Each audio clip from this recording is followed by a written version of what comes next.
আসসালামু আলাইকুম সুধী দর্শক, আমি এখন অবস্থান করছি আনোয়ারা উপজেলার পুরুমছড়া ও বারকাইন ইউনিয়নের মাঝখানে বরাশঙ্খ খালের উপর নির্মিত বাংলাদেশের প্রথম আধুনিক প্রযুক্তির হাইড্রোলিক এলিভেটেড ড্যামের উপর।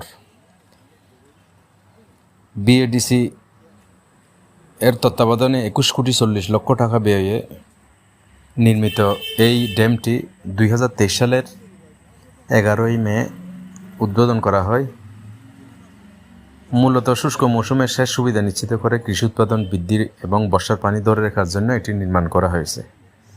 বর্তমানে এটি একটা পর্যটন স্পট হিসেবেও স্থানীয় জনগণের মাঝে ব্যাপক পরিচিতি পেয়েছে। ধন্যবাদ।